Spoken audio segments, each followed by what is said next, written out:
Bonjour, alors il y a 3 expositions que je vous recommande d'aller voir dans les semaines ou dans les mois qui viennent.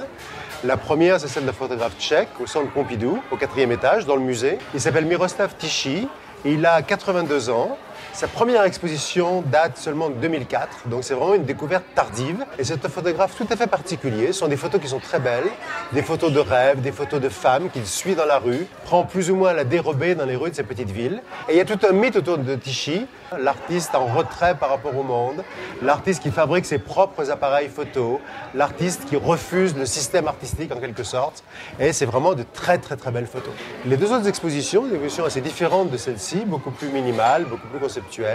L'une est de Estefania Peñafiel, qui est une jeune artiste équatorienne qui a fini les Beaux-Arts il n'y a pas très longtemps.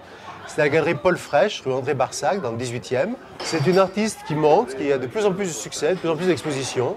Et là, il y a une très belle pièce qui est comme du lierre blanc sur un mur blanc. Et ce lierre, ce sont des fils d'iPod avec des écouteurs au bout. Et quand on écoute ce qu'il y a dans les écouteurs, quand on se colle au mur pour l'entendre, on entend des grillons qui grésillent, qui bourdonnent.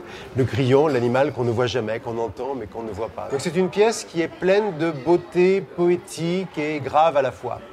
La 3e exposition que je vous recommande, c'est celle de Yann Serrandour au Palais de Tokyo jusqu'au 24 août.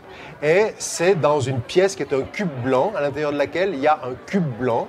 Et ce petit cube blanc est fait de 18 exemplaires d'un livre qui s'appelle « À l'intérieur du cube blanc », qui est un livre de Brian O'Doherty sur la conception de l'exposition contemporaine à l'intérieur justement de murs blancs dans une galerie.